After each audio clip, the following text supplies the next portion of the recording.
오늘 우리에게 주신 하나님의 말씀은 신약성경 마태복음 13장입니다. 신약성경 마태복음 13장 1절에서 8절의 말씀입니다. 신약성경 21쪽에 있습니다. 마태복음 13장 1절에서 8절의 말씀입니다. 이것은 하나님의 말씀입니다. 이제 하나님의 말씀을 경청하겠습니다. 그날 예수께서 집에서 나가사 바닷가에 앉으심에 큰 무리가 그에게로 모여들거는 예수께서 배에 올라가 앉으시고 온 무리는 해변에 서 있더니 예수께서 비유로 여러 가지를 그들에게 말씀하여 이르시되 씨를 뿌리는 자가 뿌리러 나가서 뿌릴새 들으는 길가에 떨어짐에 새들이 와서 먹어버렸고 들으는 흙이 얕은 돌밭에 떨어짐에 흙이 깊지 아니하므로 곧 싹이 나오나 해가 돋은 후에 타서 뿌리가 없으므로 말랐고 들으는 가시떨기 위에 떨어짐에 가시가 자라서 기운을 막았고 들으는 좋은 땅에 떨어짐에 어떤 것은 100배 어떤 것은 60배 어떤 것은 30배의 결실을 하였느니라. 아멘. 이 말씀으로 하나님의 은혜 주실 줄 믿습니다. 할렐루야. 장프랑스와 밀레의 그림과 함께 우리가 말씀의 세계로 들어가려고 합니다. 밀레는 19세기 프랑스 화가로서 조용하고 평화로운 농촌의 풍경을 그린 유명한 화가입니다. 우리가 잘 아는 만종이라고 하는 그림의 작가이기도 하죠. 지금 보고 계신 그림은 괭이를 든 사람이라는 1863년에 그린 그림입니다.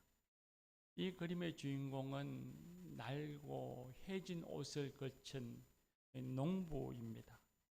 괭이로 밭을 고르고 있는데 그 밭은 온통 자갈밭이고 거기에 대해서 엉겅기가 엉켜 뒤덮여 있는 그런 땅이죠. 그림의 초점은 온종일 괭이질을 하다가 잠시 숨을 고르고 있는 농부에게 쏠려 있습니다.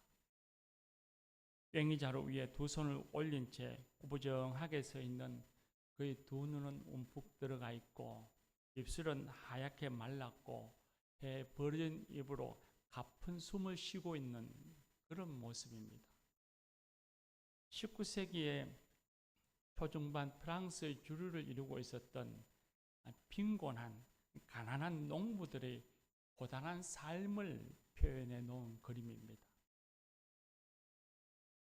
우리의 현실도 그리 녹록하지 않은 것 같습니다. 누구든지 일에 매달리지 않으면 생존하기가 버거운 현실입니다. 청년 세대는 대학을 졸업하자마자 취업문 앞에서 좌절을 겪기가 십상이고 육아와 직장 생활을 병행하느라 숨이 턱에 찬 사람들이 있습니다. 한창 나이에 퇴직당하는 중년들이 있고 아직 충분한 체력이 있음에도 불구하고 현직에서 물러나 뒷전으로 밀려나 있는 노년 세대가 있습니다. 건강하지 못해서 노동 현장에서부터 밀려난 사람들도 있습니다. 예나 지금이나 우리네 삶이 참 고단하다는 생각을 합니다. 오늘 우리가 읽은 성경 말씀은 예수님이 많은 사람들에게, 오늘 성경에 무리라 했는데 많은 사람에게 들려주신, 그리고 오늘 저와 여러분에게 들려주시는 비유의 말씀입니다. 이 비유의 말씀 속에 고단한 삶을 살아가는 농부를 만나게 됩니다. 농부가 씨를 뿌리는데 들으는 길가에 떨어져서 새들이 와서 먹어버렸고 들으는 흙이 얕은 돌밭에 떨어져서 싹이 나오지만 흙이 깊지 않으니 해가 돋은 후에는 뿌리가 깊지 못하여 곧 말라 죽어버렸고 그리고 들으는 가시떨기에 떨어져서 열매가 맺지 못하고 가시가 자라 기운을 다 막아버려서 결실을 가질 수가 없었습니다. 농부의 낙담하는 모습, 고단한 삶에 지쳐 한숨 쉬는 모습이 눈에 선합니다. 그런데 좋은 땅에 뿌려진 씨가 있었는데 그들은 100배, 60배, 30배의 결실을 거두었다. 주님은 말씀하십니다. 이 비유의 말씀을 우리는 흔히 복음의 씨를 받아들이는 사람들의 마음 상태를 가르치는 그런 가르침의 말씀으로 우리는 많이 익히 들어 알고 있습니다. 예수님께서 나중에 제자들에게 이 비유의 해석을 하시는 말씀이 그런 말씀이니 그것이 정당한 것이죠. 그러나 이 비유만 오롯이 바라본다면 이 비유 속에서 나오는 주인공은 밭이 아니라 농부입니다. 하나님 나라를 세워가는 그 농부, 말씀을 듣는 사람의 마음밭이 아니라 오로지 하나님 나라를 세워나가는 이 농부의 초점을 맞추어서 오늘 말씀을 함께 이해해 보려고 합니다. 이 비유는 씨 뿌리는 농부의 경험입니다. 삶의 경험이죠. 길가, 흙이 얕은 돌밭, 가시떨기, 좋은 밭이란 농부가 가지는 공간, 살아가는 공간, 농부가 서 있는 삶의 자리입니다. 농부가 의지하고 바라는 삶의 그 중심입니다. 이 농부가 무엇에 기대어서 살아가고 있는가를 가르쳐 주시는 겁니다. 농부는 수확을 기대하면서 열심히 수고합니다. 우리가 다 그렇게 사는 것처럼 말이죠. 그러나 터전이 길가라서 그가 기대하고 있는 것이 기대며 있는 것이 거기 얕은 돌밭이라 그가 의지하고 붙잡는 것이 가시떨기라 결실을 맺지 못했습니다. 열심히 수고하였지만 아무런 결실이 없는 허망한 결과만 손에 쥐었습니다. 교우 여러분, 지난날 저와 여러분이 예수님을 믿기 전에 우리의 삶이 이렇지 않았습니까? 혹 지금 우리의 삶이 이렇지는 않습니까? 내가 의지하며 가장 중요하다 여기고 그리고 그걸 성취해 보고자 많이 노력하며 살아왔지만 돌아보니 내가 의지하고 있는 것 그건 길가요, 돌밭이요, 가시떨기라 허망함만 남아있지는 않습니까? 그런데 농부는 엄청난 이전과는 전혀 새로운 경험을 합니다. 씨를 뿌렸는데 그 씨가 좋은 땅에 떨어져서 100배, 60배 결실을 맺었습니다. 이때 이 좋은 땅이란 하나님의 품입니다. 농부의 경험은 좋은 땅에서의 경험이란 하나님과 동행하는 삶을 가리킵니다. 예수님이 아닌 다른 것을 의지하고 다른 것을 중심에 두고 다른 것을 삶의 터전으로 삼아 살아갈 땐 열심히 노력해도 아무런 결실을 거두지 못하지만 하나님을 중심에 두고 의지하며 살아갈 때에 그 인생에 100배, 60배, 30배의 결실을 거둔다는 것이 오늘 예수님의 비유의 가르침입니다. 100배, 60배, 30배의 결실이라는 것이 재물을 의미하는 것은 아닙니다. 아마도 재물이라고 하면 우리 모두가 다 재벌이 되어야 했겠지요. 설령 재벌이 된다 할지언정 시간이 지나면 없어지고 죽으면 나와는 아무 상관이 없는 그 물질 때문에 예수님이 우리에게 열심히 살아야 한다, 수고해야 한다 그렇게 말씀하시지는 않았을 것입니다. 100배, 60배, 30배의 결실은 바로 하나님 나라입니다. 그래서 이 비유의 제목이 하나님 나라 비유입니다.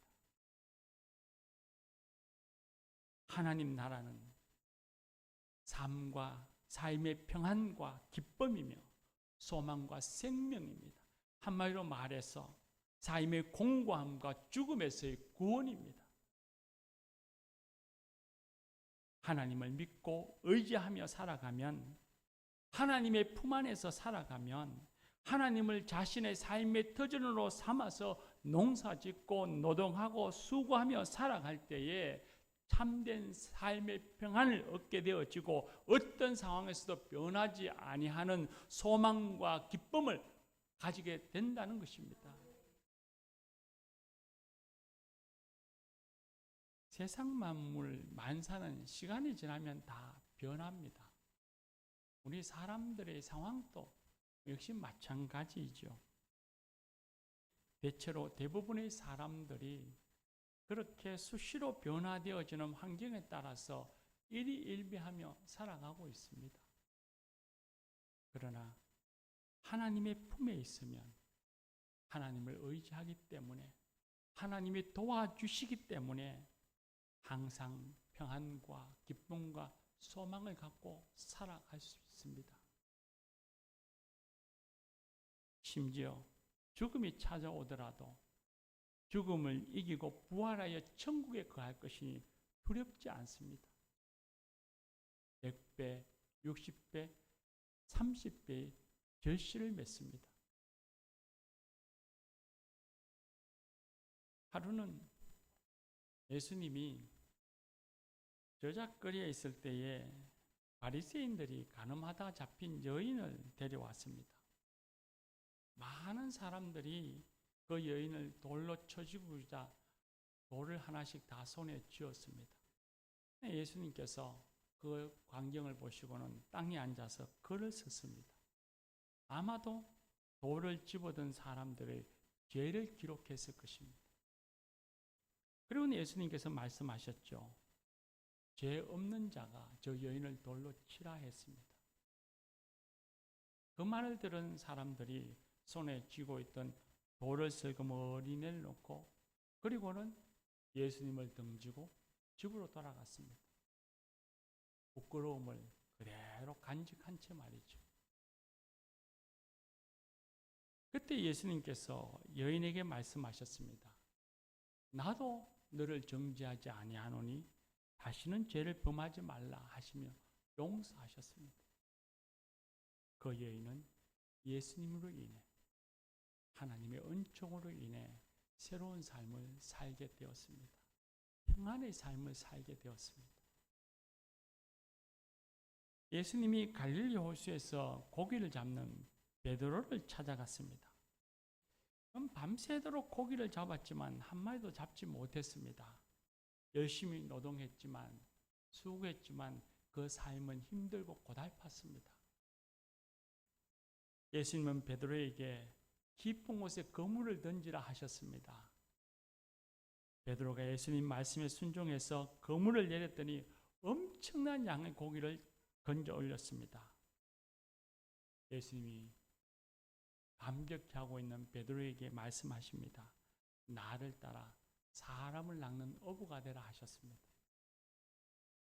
베드로는 예수님과 함께 새로운 삶, 하나님 나라의 삶을 살았습니다. 마태는 세리였습니다. 예수님 당시 시대에 요즘 우리말로 하면 세무 공무원이었습니다. 그는 충분히 부유했고 충분히 사람들을 호령할 만한 권세를 가지고 있었습니다. 세리가 되기까지 많은 고생도 했겠지요. 그리고 많은 부조리도 있었습니다. 그런데 어느 날 예수님이 그를 찾아오셨습니다. 그리고 말씀하셨습니다. 나를 따르라 하셨고, 마태는 예수님을 따라서 예수님과 함께 살면서 완전히 새로운 삶을 살게 되었습니다. 사람을 살리는 복의 통로가 되었습니다. 성경에는 온통 예수님을 만난 사람들의 변화된 이야기로 가득합니다. 예수님의 품 안에서, 하나님의 품 안에서 하나님 나라를 누리는 사람들의 이야기로 가득합니다. 100배의 결실을 맺는 사람들의 이야기로 성경은 가득 차 있습니다. 성경만이 아닙니다. 배우 이한희 씨의 인터뷰를 크리스찬 투데이라고 하는 신문의 기사를 본 적이 있습니다. 그녀는 MBC 연예대상인가요? 거기서 최우수상을 수상할 때도 수상 소감으로 가장 먼저 하나님께 영광을 돌리고 하나님의 은혜라고 말했던 그런 배우이지요. 사람들이 그녀에게 늘 묻기를 당당하다. 어디서 그런 에너지가 나오는가? 원동력이 뭐냐? 그렇게 질문을 하는데 그녀의 답은 아주 간단합니다. 영성입니다. 영성이라는 말은 하나님의 품 안에서 하나님을 의지하며 산다는 말입니다. 이한이라는 배우는 하나님의 품 안에서 살아감으로써 자신을 항상 당당하고 살아가는 힘이 샘솟는다고 고백합니다. 그리고 그녀가 배우로 성공할 수 있었던 것도 하나님의 은혜였다고 간증합니다. 이 이한희 배우가 가진 대표작이라면 극한 직업이라는 영화입니다. 1,000만 명 이상이 그 영화를 보았죠. 엄청난 영화입니다. 그 영화를 하면서 함께했던 유승용 씨는 그 당시에만 해도 예수를 믿는다고 하지만 슬럼프에 빠져 있었는데 영화를 시작하면서 술도 일체 끊고 진실하게 그 영화에 참여하고, 진성규 씨는 우리가 누구나 다 아는 신실한 하나님의 사람이고, 이동희 씨는 그 영화를 시작하면서 예수님을 영접하고 교회를 다니기 시작했습니다. 그 영화를 다 촬영하고 5명의 배우가 시사회를 하면서 모여서 누가 그러자고 한 것도 아닌데 모여서 기도했고, 그리고 그 극한 직업 영화가 1000만 영화가 되었다고 합니다. 지금도 그들을 만나면 배우들 모두가 하나님의 은혜라고, 하나님이 하신 일이라고 말한다고 합니다. 하나님의 품 안에서 살면 물질의 별, 형통의 복은 물론이거니와 세상이 줄 수 없는, 세상에서는 느낄 수 없는 감격과 희열을 경험합니다.